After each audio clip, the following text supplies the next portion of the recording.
I think you mean there is an age where you stop caring what other people think, really. You stop caring about the pressure. There's pressure around for you to be perfect, a superwoman, and on your job, and if you got some children, or your job, and you're a mother, and whatever, everything, you've got to be perfect all the time. And there's a moment when you start to think, no, wait a minute, what do I want? Because this is my life. And the way you live your life every day is the way you really live your life. It's not doing one thing once in your life that counts. It's what you do every day that makes your life. So if you do something you love every day, if you do something you're passionate about every day, it means you lead a passionate life. You stop yourself from doing things. You think the world stops you. You think you're too old for the world, or you think you're too hyped for the world, or you think you don't have a dancer's body, but it's you. Really, it's in your brain. It's in yourself that's stopping you. Flexibility is a must.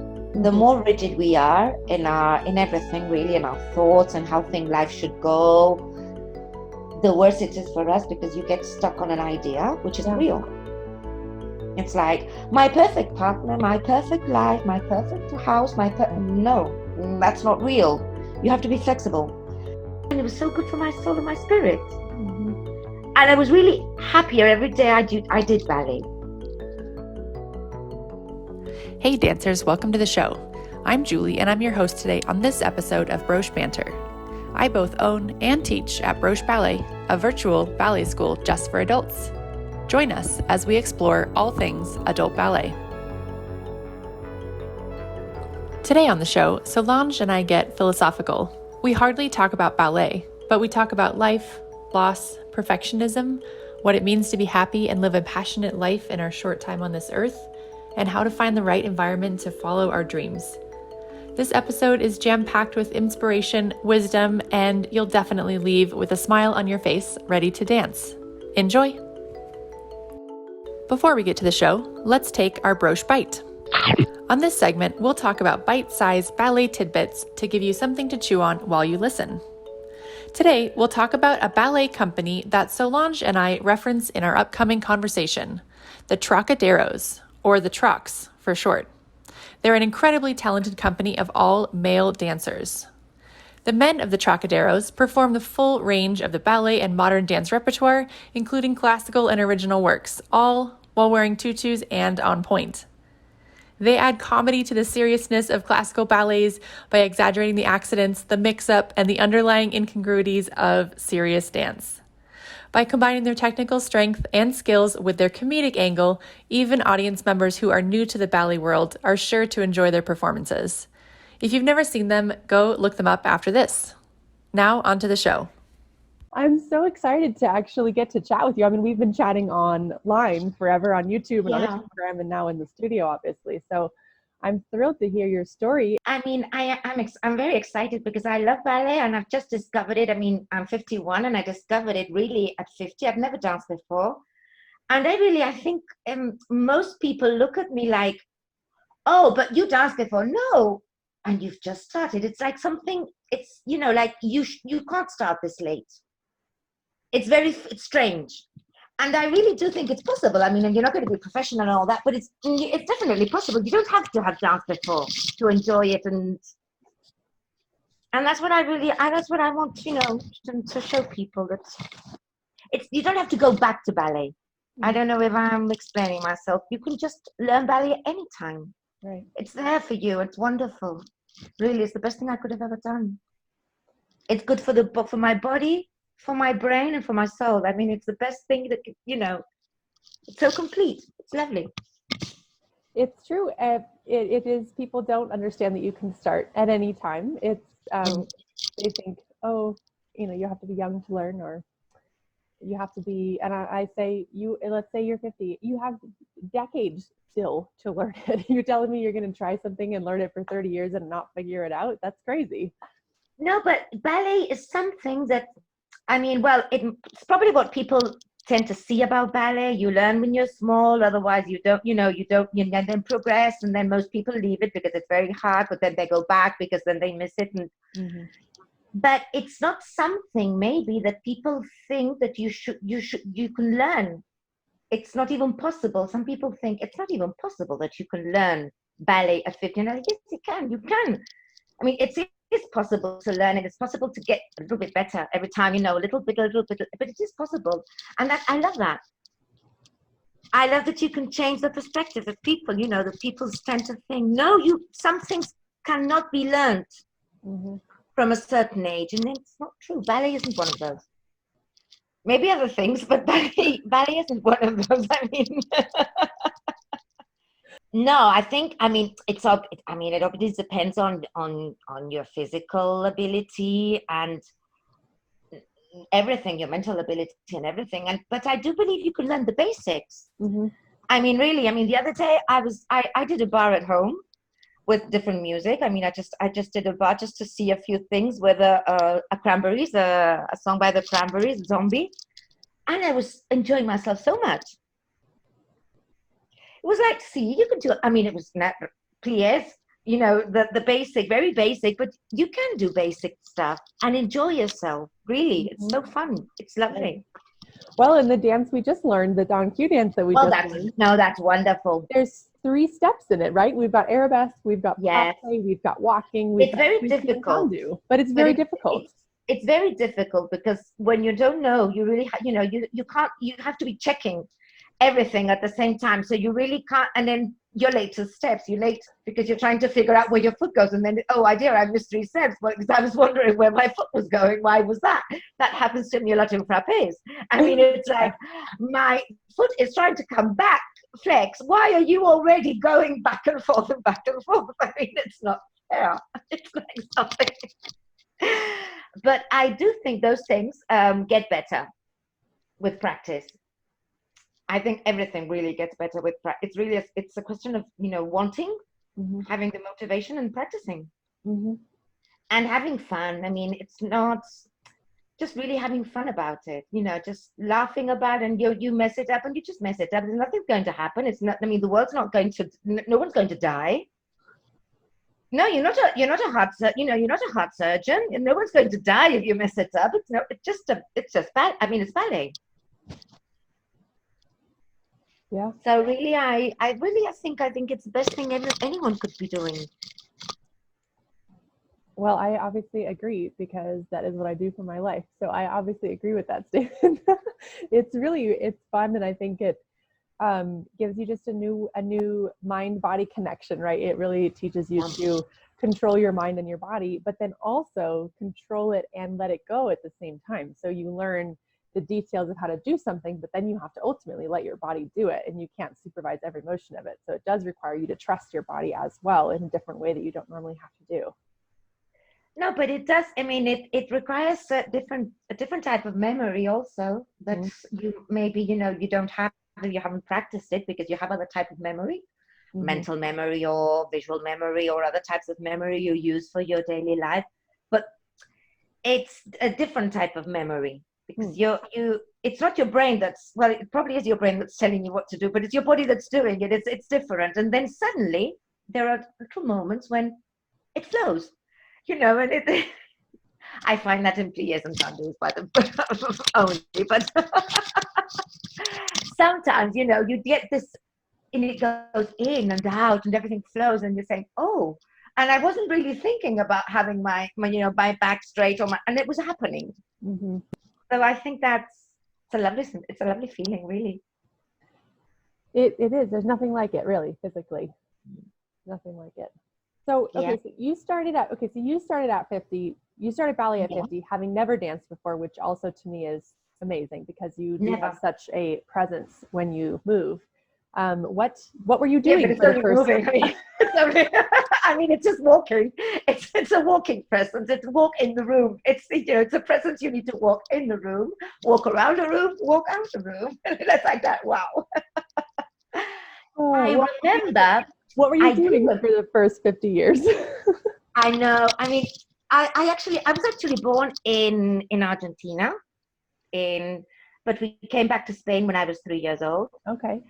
And I had a French grandmother, that's where my name comes from. And then on my mother's side, I had a Russian grandfather, which is probably where the height and the coloring maybe comes from. But my parents were divorced, so we came back to Spain when I was 3. And my mother was a lover of arts, everything arts. I mean, she loved arts, but especially classical music. It was her passion. It was classical music all the time. Morning, morning, afternoon, night. And she loved going to concerts, and she loved going to operas, and she loved going to ballet, and she took me with her. So I remember going everywhere. I had this dark blue velvet dress, sort of very girly, very, very. And I went everywhere. And I do remember the first ballet. It was the Nutcracker. I'd never seen ballet because you didn't have TV back then. I mean, it's a long time ago. And back in Spain, it was a long time ago. And it was, so beautiful, so amazing, so magical. Everyone the way they did was so magical. And I remember having, typical 6-year-old girl or 7-year-old maybe saying, I want to do that, I want to do that, I want to do that. I do believe she took me to a couple of classes, but it probably wasn't a good schedule, or it probably didn't work out for her. I mean, she worked it. So, and I don't remember really going to those classes, but I remember the magic. The magic of ballet. It was magical. And then nothing else really. I enjoyed going to ballet. I've always enjoyed seeing ballet, and I've always enjoyed hearing ballet the same way up. But I never thought I could dance. After that, I grew up. I mean, I grew tall. I'm tall. I don't know how I would say that in feet, but it's 1.70 in centimeters. 170. Yes. How much is that in feet? Let me just look it up. 100. I don't know how. It's like, I don't know how many feet that would be. That's 5'6". I think I am a little bit taller than you, even. You could be. Yeah. I'm 5'9", and that's about this much taller than you.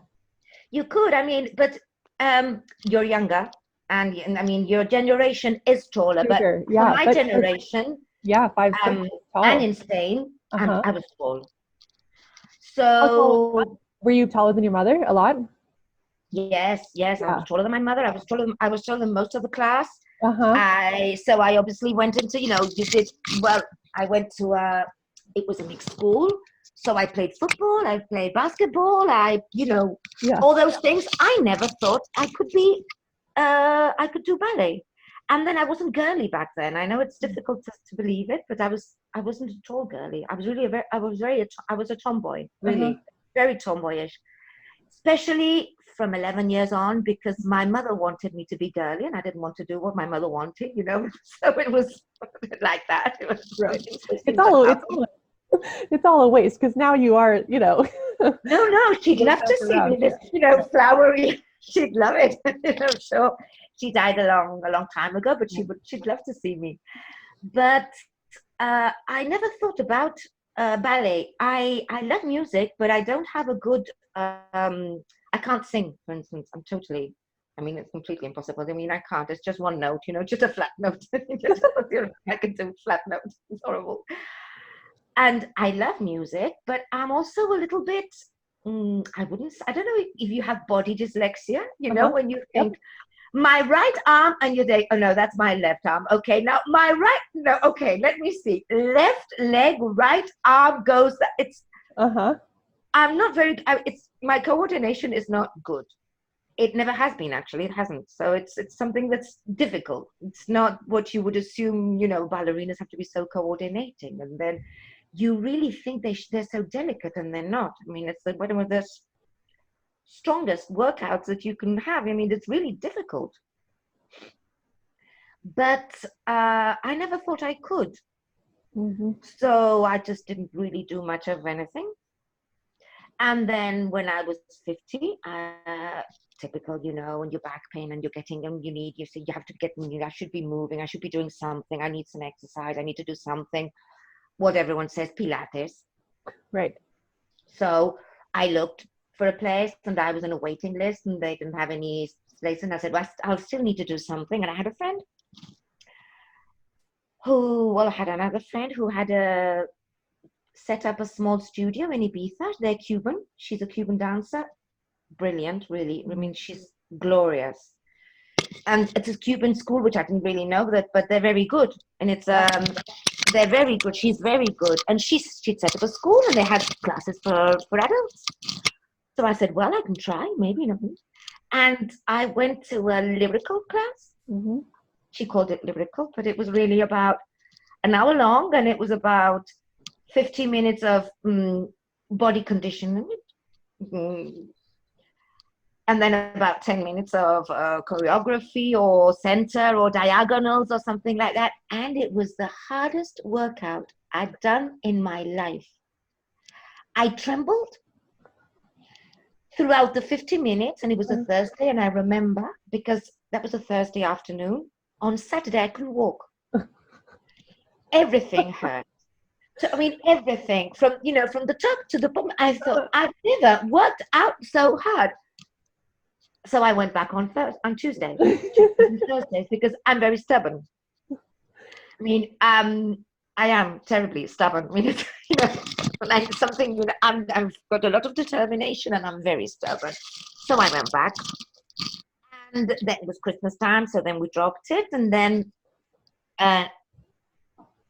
next course I went back, and there was another teacher that came to do the adult classes. He's a Cuban dancer as well, contemporary, brilliant,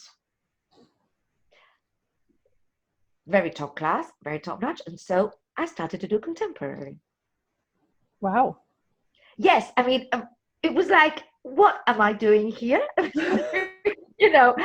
Because it was a little class, because we weren't so many adults, really. Here ballet there's a lot of children and teenagers maybe, and less adults, and they all had either a lot of years dancing, right, or they were about 25 years younger. So their conditions, the physical conditions were different.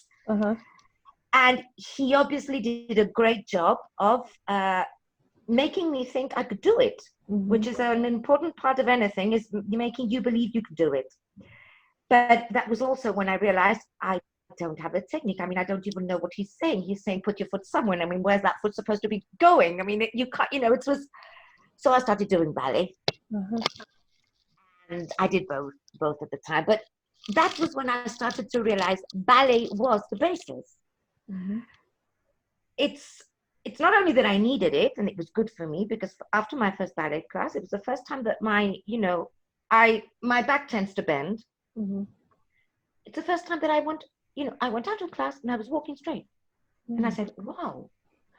And then every time I did ballet, it was like the mental chatter disappears. So my body, it was good for my body, it was good for my brain, and it was so good for my soul and my spirit. And I was really happier every day I did ballet. And I still did contemporary, try to, at least, try to, because it's a very different sort of thing, and but I obviously realized it was ballet what I really needed. So that's it, really. During lockdown, I found you, because when we went back, we really didn't go back like it used to be. I mean, I don't know over there, but in Spain, we'd been from March to June lockdown, maybe, and then when we went back to the studio, it was a short while, and it was different. So online dancing has really become a lot more common now, which is good also, I believe. Not the same as a studio, but I enjoy it a lot, because I'm quite introverted too, so I don't really need to go out and be around people, and I'm fine at home. And I'm enjoying myself a lot, because I know I'm really getting better. I'm getting stronger and more flexible, and I'm getting better little by little. So I'm enjoying myself a lot. And I remember when I was in the studio, when I was in the studio, everyone, all the little, we could, ballet class was obviously full of teenagers, preteens and teenagers, and they were all, most of them doing point, because it was the more adult class. Right. And I was also with adult girls adult women who had danced a lot or had come back dancing. So I was always, in the middle, tried to be in the middle of the bar. So I had someone in the front every time I turned, someone So because I was getting lost. I mean, that's happened when you start, but you get lost because you don't start from scratch. Right. Which is what I've been doing with you, which is what I like. Because with you, I've started from scratch. The basis. And it's wonderful. It's the beginning of all of it, right? The basics, the posture, the muscle usage, and then later you can make it fancy. And the way, and to be told things how you should be learning them, because I like the analogies you have, and it's very easy to understand. You explain things in a very easy way to understand, and it's the basic. I think it's like what I would have learned when I was 6, only with an adult brain, so you can tell me things in an adult way, but it's really like the basics, At the studio, I'd never done third. They always did fifth. Right. It was terrible because I couldn't plie in a fifth. That's right. It's like my knees go. It's like, I don't, you try to turn up with your feet and that's not the way things go. Right. But they were very nice. I mean, what I really think is nice, because they were all very nice and they were all just saying, wow, you never danced before and you want to learn. Isn't that cool? Everyone, it was like this lady, this woman that's coming in and she wants to learn. That's cool. Great. Come on. That's so funny. And I like that. But it's something that everybody was surprised. But it was cool for everybody. And that's when I realized that it was probably my thinking, or, it's in you. You stop yourself from doing things. But you stop yourself. It's not, you think the world stops you. You think you're too old for the world, or you think you're too hyped for the world, or you think you don't have a dancer's body, but it's you. Really, it's in your brain. It's in yourself that's stopping you. The world doesn't think anything about a 50-year-old woman dancing. The world has other, it's like people really have other things to think about than what you're doing. I think we've got all these things inside us that prevent us maybe from doing what we would want to do. And I especially remember a moment that was glorious when I mailed you, because I was asking about what the course is like and what would you do, and how should I do that, and you asked me 3 things, and I don't remember. I remember one. It was, how do you like to learn? Because we have online classes and, pre-recorded. And I don't remember the second question, but I remember the third was, and would you want to be doing a journey towards point? And I was like, she knows I'm 51. I've never danced. So she's asking me if I want to do point someday. That means it must be possible. And the little girl in me, that 6-year-old in me, started to jump up and down and clap her hands and really yes. And that was the moment when I, that I said, this is it. This is it. This is what makes me happy. Wow. I do remember that email. I remember that correspondence exchange. I don't remember your second question. I mean, it was a very professional email, because that was what you do. You ask, you ask how I want to learn, so what to offer, or what my experience is and all that. But I just remember that third question, because it was something like, well, she's asking me. That means it must be possible, or she wouldn't be asking. It's not. And then, wow, the little girl inside started to jump up and down. That's amazing. So I think this is making the little girl in me happy too. So we're all happy. You always want that little one to be happy, right? But you forget about them. I think we forget about the little girls or the little boys, and it doesn't matter, the little child.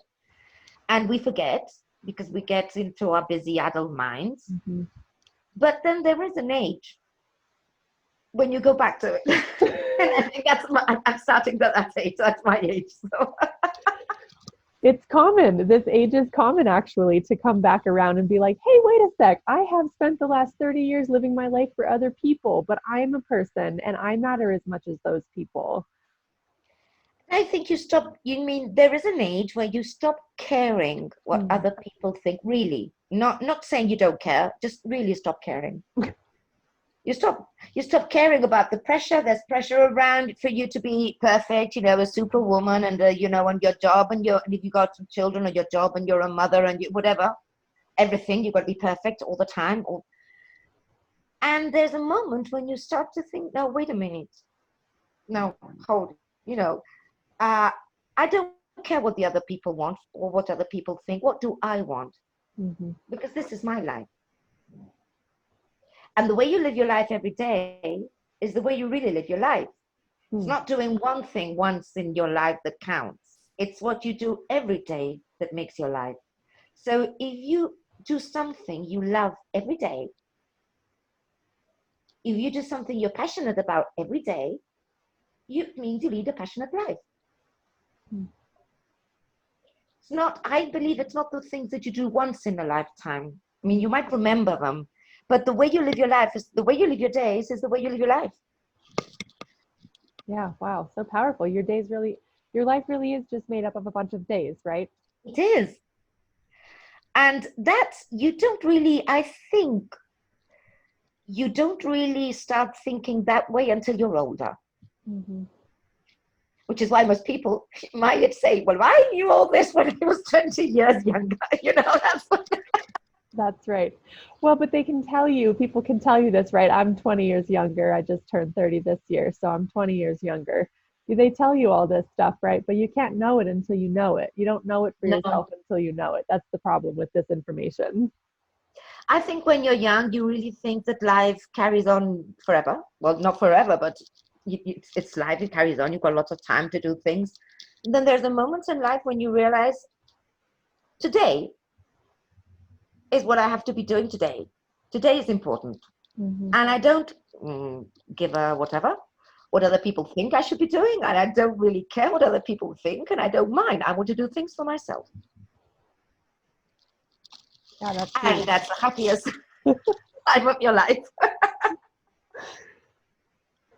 That's huge. I think that perhaps the younger people will start to realize that with the whole COVID situation, in a sense. And I have sensed it changing for people, where they think, I could always go to that restaurant down the street. It's always going to be there for me. I could always try ballet in a studio, or I could always do these things, but now you can't, right? A lot of things actually are closed permanently. The world has changed permanently since March. Yeah.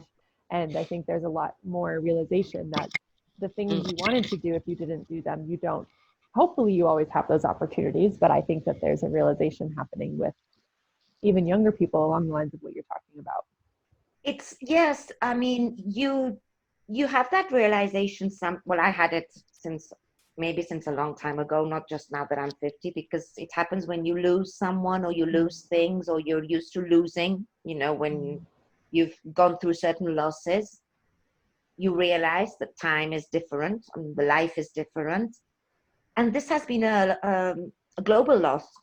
Mm-hmm. For most people. It has really meant you've lost being near to people you love, and even if you're near them, you can't touch them or hold them or grab them or hug them. We're very huggies in Spain. We're very touchy-feely. I mean, yes, maybe it's not that common out somewhere else, but here it's so very common to see someone and grab hold of them and 2 kisses, and we're all we're touchy-feely.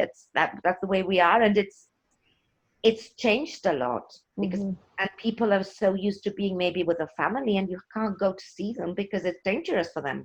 It's the same everywhere, really. I mean, it's probably the same over there. You can't go and see your elder family because it's dangerous for them. That's right. And they want to see you, but you have to be careful. Like, they want to see you because it makes them happy, but you also have to be very, very careful. And I know for lots of dancers, for instance, or people who are used to perform, because I did go on stage with the contemporary group, by the way. It was a ballet school, so we were all Huh? everybody went on stage. We did the end of term performance, and it Mm-hmm. was a wow moment in my life. I'd never been on stage. It was really wow. I actually think I danced better that day than anybody. Under pressure, it seems under pressure is good for me. That's But right.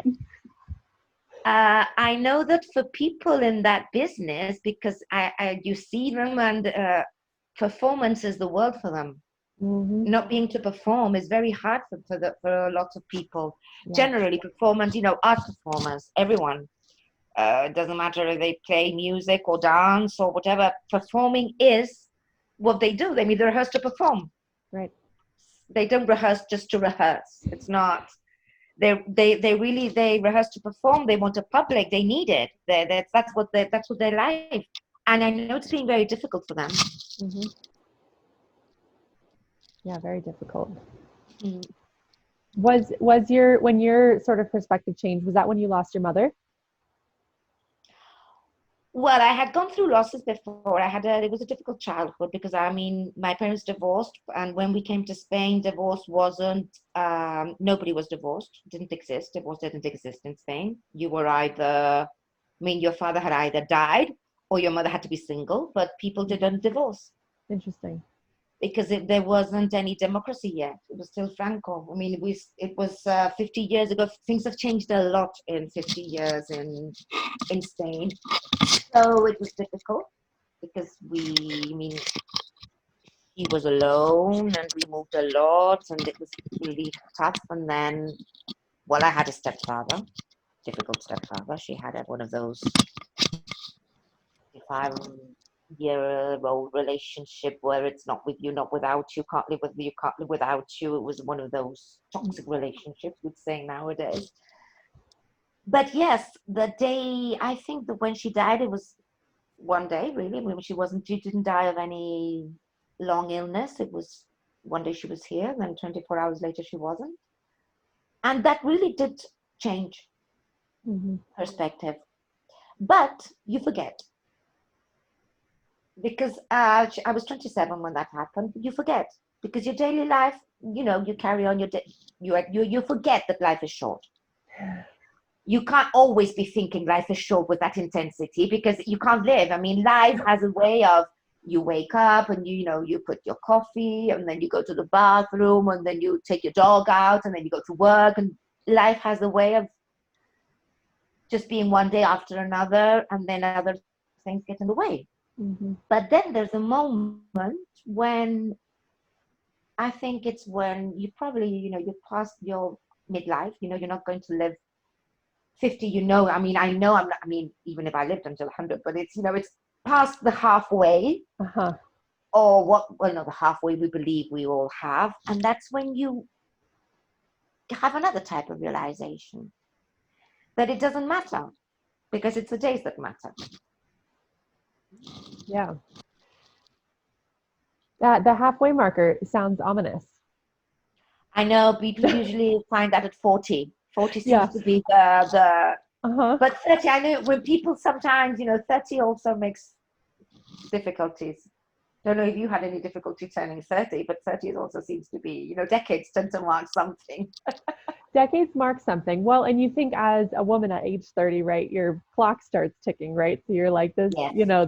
this show needs to get on the road, right? So you start thinking those thoughts, they start creeping, and you hear 30 and you're like, you know, you just hear those thoughts. But I think that 30 is interesting. It's a big year. You're in your 20s and you think 30 is a long way off, and then all of a sudden 30 is here. And then you start to realize, well, if I thought 30 was far away, I think 40 is far away, but I used to think 30 was far away. So clearly 40 is not that far away, because 10 years ago, right, it gets closer. Every time it's happened Yes. sooner. 10 And years pass in the blink of an eye. and Watch out.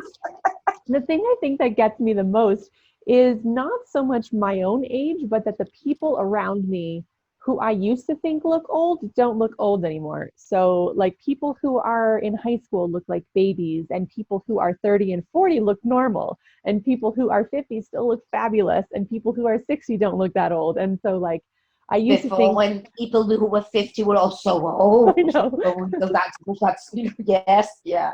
but now I don't think 50 is that old. I don't think 50 is that old, and I don't think 60 is that old. And I see people who are in their 60s, and I get to see people dancing who are in these ages, and I'm like, look how awesome you can be at 50, and look how awesome you can be at 60. And when I was a kid, I thought that was geriatric, but now I see that it's like very vibrant, and in fact, the wiser you get, if you're keeping your body up, it just seems like a magical time where you, like you're saying, your mind becomes more free, and if you've been keeping yourself up, you can just like do what you want to do, and that seems super cool.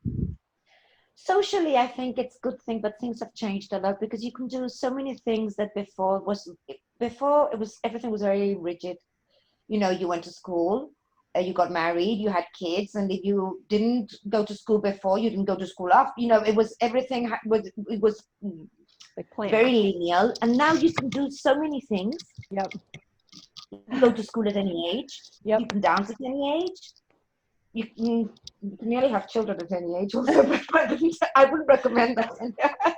That's right. The clock has been extended, but you'd be real tired at 50 having a handful of kids. I think so. I mean, I know people have them later. It's custom to have children later on, but I think it's difficult. It must be very difficult to keep up with young children when you're 50. Now I couldn't imagine. No. Yeah, I think the age thing is just very interesting, that you watch the passage of time and you look back and how quickly time passes. And when you think about what you have to not show for the time, but like what did you do with the time, that the day-to-day tasks really matter. And you hear about people who are successful and happy, and their day-to-day is what matters to them, right? They find joy in the moments because that's all you have, really. If you only look forward to big moments, they come and go. You look forward to a big day and then all of a sudden it's gone. And it might not come. I mean, if you just, no, or you might have 3 or 4 big days in your life.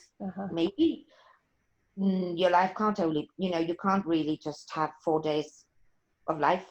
Yeah, right. It's your daily life that matters. That's why I think having things you love doing and finding time for passions, discovering passions, there are always things, something you can love. You might not know what it is. You might not have done it, but maybe things you loved as a child gives you a cue to that. What you loved doing as a child, maybe that gives you an idea of where your passions lie. That's interesting. I feel like we tend to want to deny that, or think it's like silly, or think it's like, a silly childhood thing that couldn't possibly be the key to our happiness. It is silly. It definitely is. But you don't, like when you're 50, you just don't care. You enjoy being silly. It's lovely. It's not, it's like getting dirty. It's like falling off a tree. Those things it's lovely. Being silly is lovely. That's funny. I suppose why do we have to be so serious anyways? Because that's what you need. But I think that you do need to be serious maybe when you're 20 and 30, because you need to do things with your life. You've got to discover what you want to do. You've got to study, or you need to have a job. Life is serious. Life is serious, really. But you can also have fun times and happy times. Yeah. And finding times for those things. That's not to say ballet. I don't laugh all the time I'm doing ballet. It's, sometimes really I'm suffering because, but that doesn't mean it's not a happy. It's a happy place. Ballet is my happy place. Even if it's hard, it's happy. It can be happy and hard. It doesn't have to be easy. Yeah, and I think that if it's easy, it's sometimes not happy. No. Not everything that's easy is happy. It's not that way. Not always. Sometimes when you have to fight for things and struggle for things, and that's what really makes you value things as well. Well, I want to just ask you one last question. I know we just kind of let the conversation go, but I love hearing your mindset on life and your philosophy. My last thing is just, so there's probably people in a similar boat, right? Let's say they're 50, or let's say they're 30 or 70 who are saying, I want to do this, but I'm holding me back, or the world's holding me back. Do you have any last words for him? What do you have to say? What's The world is not holding you back. We're socialized. We believe we've heard things. We believe things should be a certain way. You have to be of a certain. It doesn't matter if it's age or gender or color or whatever. Some things are supposed to be a certain way, but that's not what you really think or believe. Listen to you. It's what the rest of the world, or you think the rest of the world thinks. To your perspective on what the rest of the world believes, but that's not what you believe. You should just think what you want to do and find the way to do it. I mean, you can learn to paint at any age. You can learn to sing at any age, really. You can learn to dance at any age, at any gender. I mean, it doesn't matter. I'm talking about age, but it could be gender, it could be color, it could be anything that we believe limits us. It doesn't. Why? Where's the limit? There isn't. What I really think one should do is really do it because you want to do it now. mm-hmm. Maybe it's not your parents that want you to dance, it's not your parents that want you to do it, it's you. And the only way you can find that out is just trying things. Of course, you might not know. I didn't know I would find a passion in ballet, until I tried it. I mean, it wasn't something it was in my list. I didn't know. You try things. You discover things. And if that's not for you, you just try something else. Amazing. I love your simple question of why. Where's the limit? Who limits you? Who tells you you can't dance or you can't sing? I mean, you might not know how to, but you can learn. Why not? And if they told you no, then why? If they tell you no, then you're in the wrong place. Right. You have to find somewhere where you'll find people that will say, yes, you can. I believe you can. And if you're surrounded by people, or you find places where they say, no, you can't, you're not the one that's wrong there. Mm-hmm. It's the people that surround you that aren't the ones that should. You'd have to find somewhere else. So much freedom, so much power in that sentiment. You have to find some people that support you, or a place that supports you. And if you want to do something and everyone around you is saying no, you're not at fault. It's not you that's no. It's them that you have to change. No, you might have to change your surroundings. Happens to maybe men that want to dance. Mm-hmm. On point, for instance. It's terribly difficult. Well, then you have great companies like the Trocaderos. That's the most funniest things and the best. I mean, really, they know how to dance, and it's wow what they do. It's amazing. Yep. But for all the ones that have tried to or wanted to, they don't have maybe the space to do it. Mm-hmm.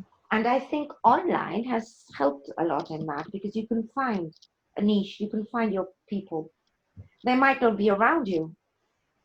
You might be living in a small place, a small town where where you can't, or you don't have a studio, maybe. Not every place has a studio, or everywhere you go, not every studio might be open to everyone going in, but online opens a lot of possibilities. Mm-hmm.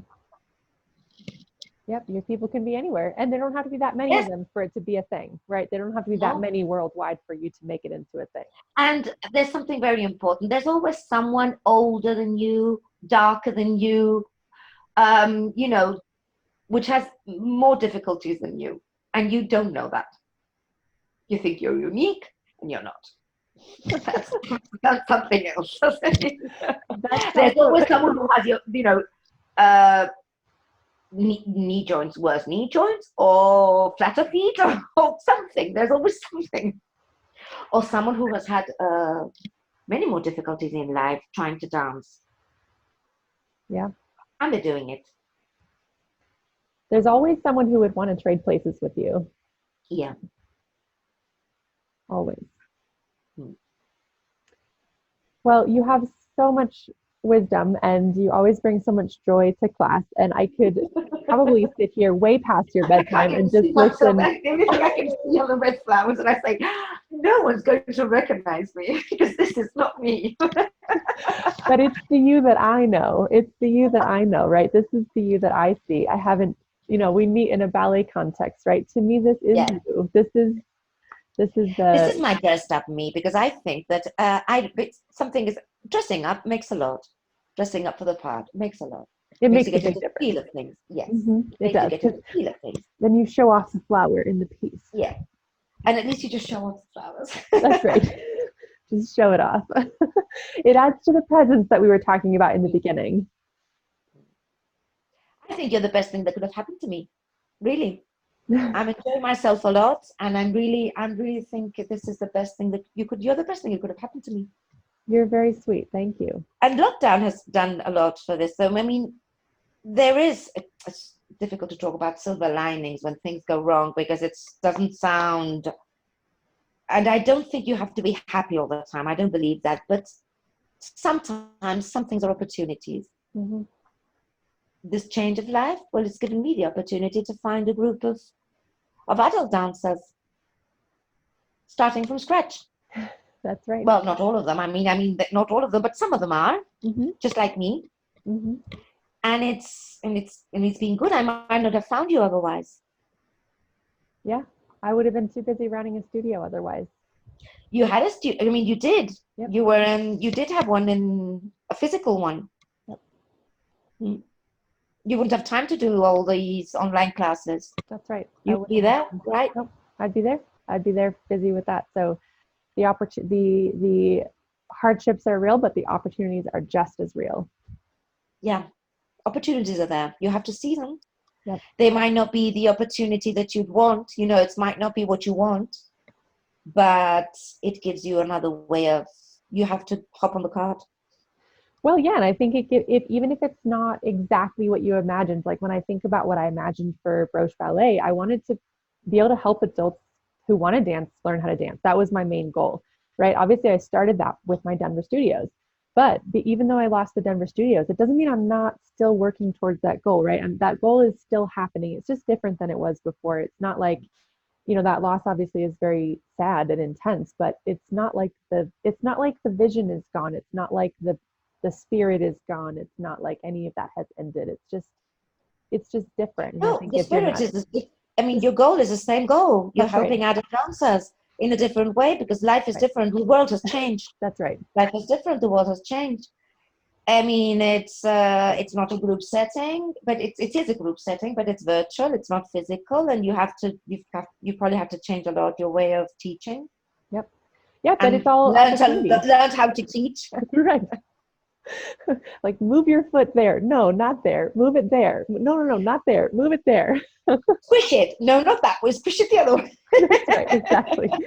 So you learn, but if you don't, I think if you have a rigid belief about what your life is going to look like, it's going to be really, really upsetting when it changes. And I think it's important to be flexible and say, like, the world changed and this isn't what I had envisioned, but it's in some ways better, in some ways different, in some ways worse, but ultimately it is still moving forward in a new world, in a new way. And I think that there's a lot of power when you figure out that just because the world threw you a curveball doesn't mean that you're no longer playing the game. It just means that you got to go with it. It's a different game. That's a card you have. That's a card you have. You're dealt some cards. You have to do whatever you can with them. And everyone got these cards. And that's very wise from a 30-year-old. That's very wise, by the way. Yes, got some wisdom in you too. Young, wise woman. I got to get ahead of the game here with the wisdom, right? While the energy is still there, got to, try to get speed the wisdom along. I think flexibility is a must.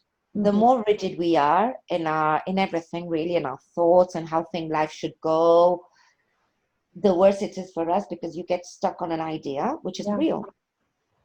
It's like, my perfect partner, my perfect life, my perfect house, no, that's not real. You have to be flexible. Your goal is the same goal. You're helping adult dancers dance. Different way of doing it. Different way. And who knows what will happen in 20 years? You don't know what's going to happen tomorrow. I mean, really, what's going to happen in 20 years? I don't know. That's right. Yeah, and I think with so many dancers who I help, they have a very rigid goal of what ballet looks like. And as you're saying, like as it should be, or as it, I can't do it because I don't have perfect turnout. I'm like, I don't care. It doesn't matter. You're still doing it. If your goal with doing it was to have perfect turnout, then sure, you can't do it because that's your goal and you don't and it's hard to get it. But if your goal was to dance and your goal was to express yourself and your goal was to learn this art form and to learn the details and to learn the language, then perfect turnout is not part of that. It's not it was nowhere on that list, right? You will work towards it, but it's not on that list. And if it's like, you have to think about what your bigger goals are, what your bigger vision is, because along the way, it's never going to be what you think it should be. And it never feels like any of those things on the list in the day-to-day tasks, right? Your grand vision never feels like what it actually is to execute on the day-to-day basis. I think that's difficult though in ballet, because ballet is, maybe when you start learning, at least all the people I know who started learning ballet as a child, ballet is very perfectionist. Yeah. So it's really difficult to just say, no, I don't care. I want to enjoy myself. Yep. And you're allowed to enjoy yourself before you're perfect. Yes. That's a hard part for people to accept, that you're not allowed. Allowing yourself, I mean, that's one of the things you learn in life, probably, when you're, perfectionist doesn't really get you anywhere. No. Because no, it doesn't make you better. You'll never be better when you're perfectionist. You're never better. You can always be better. That's right. It doesn't get you anywhere, You're never and actually it happy. it prevents you from enjoying, enjoying, feeling the moment. Mm-hmm. Right, because you're always stressing about not being perfect. You're always struggling up to be. No, it's not good enough. It's not good enough. It's not good enough. I'm not good. The feeling you're not good enough is probably one of the worst. I mean, it just makes you unhappy. Mm-hmm. Yeah, You have to start from the point that whatever you are, however you are, you're good enough. That's right. That's it. That's one of the hardest lessons, I think, in life. At least it has been for me, because I still am quite a perfectionist. I have been, but it's a way of controlling life. Maybe, it's the way you have of mentally controlling your life, the life around you. Yep. But it can't be controlled, really. I was, as we know from the last few months, and as you know from many of the challenges of your youth, but this hard. global pandemic, I think, has made a dent in lots of people. It's made you change your vision. You can't control it. Yeah. And it's for everyone. It's not a country. It's not a person. It's everyone. It's saying, no, you can't control life. Life is uncontrollable. You think you can control it. You can't. Right. I think with on the good enough topic, I think it took me and I'm still working on it, but I think I was always afraid to lose the idea that I wasn't good enough, because I thought that's where my motivation to be better came from. I thought that my motivation to drive and work and be really, really studious and work really, really hard, I thought it came from this idea that I wasn't good enough. And so I thought if I accepted that I was good enough, that I would become complacent and not work towards my goals and not keep pushing myself, because I thought I was pushing myself because of that. But really, that's not really where it comes from, or where it needs to come from, right? It can come from just like a desire to learn and an interest and a curiosity and a fascination. It doesn't have to come from like a negative place of not being good enough. It doesn't have to be fear. You can meet fear can motivate you. And feeling you're not good enough is really fear. It's fear that you're not good enough, that you have to do more, you have to show yourself in a certain way, you have to work harder, be brighter, have a better voice, work harder, whatever. That comes from fear. Then you can work from a place of fear, or you can work from a place maybe of abundance. Saying, well, I have what I have. I do what I do. Maybe I can enjoy myself. Maybe I can learn. Even if you don't enjoy yourself, I mean, because really, I don't believe in the culture, always being happy and hippie happy and everything is hard. That's not life. Really, it isn't. Life is hard. Life is a set of one problem after another problem after another problem after another problem. And when one problem is solved, you have another problem. That's life. Life is problems. I mean, but if you come from a place of fear, the only thing you can do is try and work from a place of fear. You're always afraid you're not doing it enough. It's never good enough. You always have to do a little bit more. That's not good enough. You don't breathe. When you come from a place of not giving a heck really, things are different. Uh-huh. It doesn't matter if you make a mistake. You make a mistake, you're learning. That's good. If you come from a place of fear and you make a mistake, that's the worst thing that can happen to you. You better not get out of home. You can, stay in bed for 2 days and don't go out, more or less. And I think it's a change. Yeah. And it really doesn't end, it really, I've found, doesn't end in less hard work coming from the place of abundance versus fear, as you put it. It actually works better, right? Because you're willing to make mistakes, and mistakes are truly how you learn. How else are you going to learn if you don't try it and do it wrong and then be like, oh, okay, so I guess that's why you don't do it that way, because you can only really learn that from trying it. As you said before, you have to try things to even know if you like them, right? So how can you know without making a few mistakes? But if you're so afraid of mistakes, you'll never take the risks you need to actually improve. Fear makes you do things that in a way that you're probably, or you think you're sure you're going to get them right, because you can't, and then you probably do. You work a lot and you can get better, but it'll be never good enough. Right. Because you're not just letting yourself. And then when you fail, when you fail, you think you don't really fail, you just make a mistake. And then really, no one cares. The world doesn't fall down. You really realize and say, well, no one really cares if I'm not perfect. I mean, no one even thought I had to be perfect. It's just right. you that think you have to be perfect. No one thought I had to be perfect. No one ever thought, oh, Solange has to be perfect. She's not being perfect. What's wrong with her? Oh, so no. They never even thought twice about you, to be honest. I mean, that's just... No, they don't. They say, oh, there she goes. I mean, but no one, everyone's got their own thinking and right. thoughts. How much of a time do you spend thinking about someone? Right. Nothing. You meet someone, you see someone, you don't even think about that person. That person's saying, oh, she's looked at me twice, she's thinking about... No, she's not. No one's thinking about her. Nobody. No, and I think that idea was, very interestingly, from something that I've learned over this few months of losing the studios, but also then continuing on with the studio, where I think that is when I started to really solidify this thought, which was that really the thing that I feared the most was losing the studios, and it happened, and nothing. I mean, we're fine. We're fine. All of it's fine. You're sad. It's a loss. No, you're sad. It's a loss. It's been difficult. You've had to say goodbye to people who you'd worked. I mean, I'm sure you'd worked for a long time. They were like family, and it's a loss. And you have to, you have to process it. It's a loss. It's like losing someone you love, because you did love it. It's a part of you. But you've grown some other way. Right. And then you find that life really does go on. Like it really does. And it really died. You could have a t-shirt. I haven't died. I mean, I haven't died. No.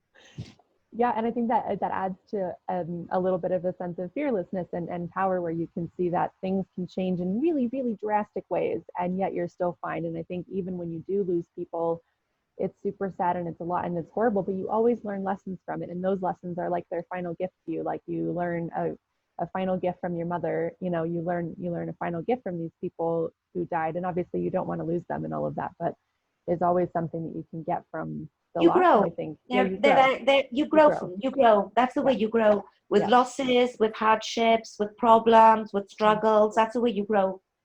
Yeah. You can't grow as a person. I mean, you can't grow if nothing happens to you.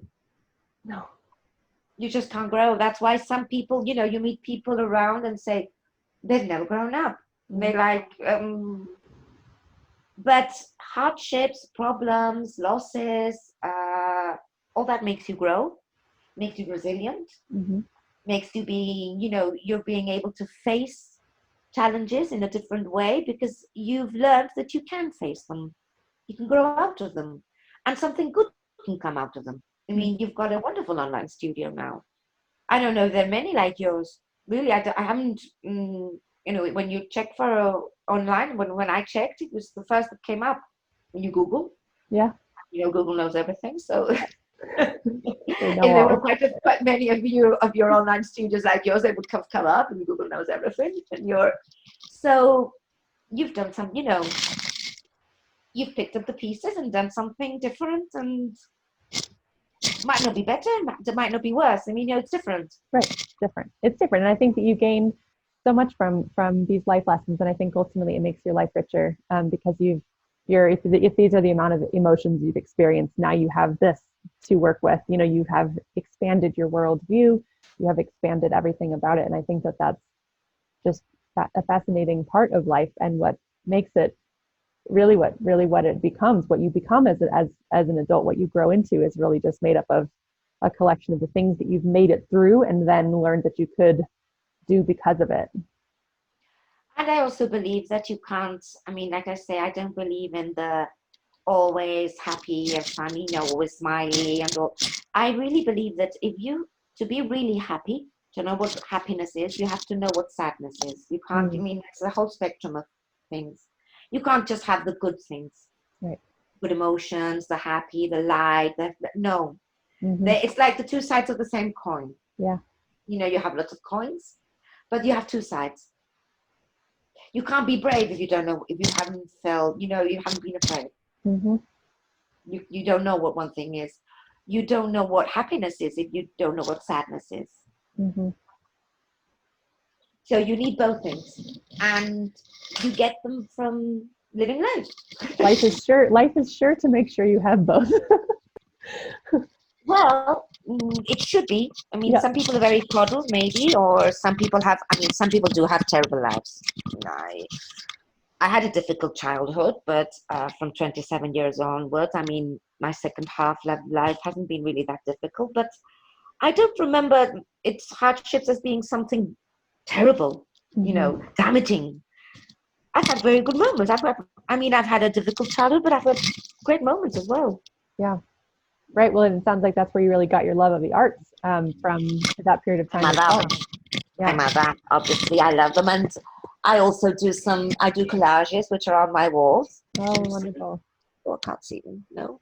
I can see a little bit if you tip it up. Yeah. Well, there. There you go. Yes. Oh, you made this. Yes. I do when I have time. I try and find some time to do things like that. Yes. My love of the arts came from her. Yeah, definitely. That's amazing. Yeah. That's amazing. I mean, your story is fascinating. What you've been through has obviously made you who you are, and given you this confidence and freedom, and while maybe introverted, have such a presence and a wisdom. You can be introverted and be social. Sometimes some people think that you're introverted, you're shy, and they're two different things. I mean, I don't need externals. I don't need to be with people all the time.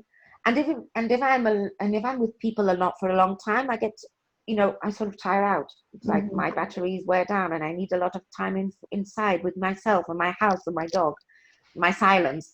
And my ballet is good for me for that. My ballet. I know some people really need to be out with people all the time.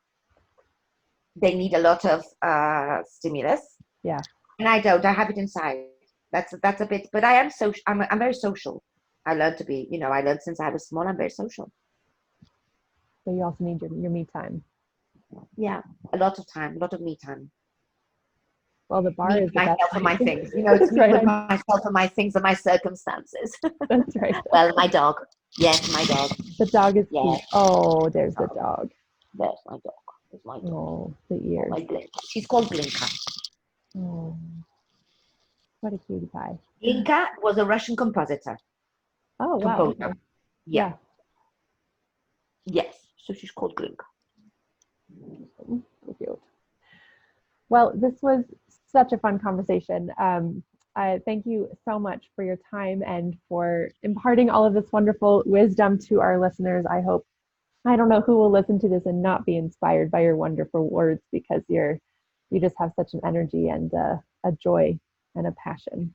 Thank you, Julie. Really, I'm so glad I've met you. I met all of you, and I'm really so happy. Really, ballet is my happy place, and I'm obviously, I appreciate my studio, my Ibiza Dance Academy, my local studio. They've done a lot for me, but I'm so happy to have met you. Really, very happy. I'm very happy to have met you as well. You're a lot of fun to have. It's nice that you're part of my journey and I'm part of yours. Yeah. Yep. It's fun. It's fun to be on the same track for a little while. Yeah, it is. Lovely. Well, have a great night. I know it's nighttime over there. It's lunchtime over here, but it's bedtime for you. Night, it's 20 past 8, more or less. Yeah, it's noon. It's noon time here. Aha. Yes. Well, thank you so much, Solange. Thank What a you, fun Julie. day.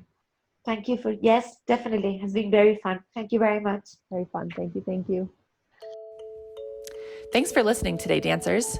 For more adult ballet, you can follow our studio on Instagram and Facebook at Broche Ballet. You can follow me on Instagram at Julie the Ballerina, or check out our blog and YouTube channels for more content. You can even dance with us in our online studio with daily live Zoom classes, private lessons, and our on-demand video library.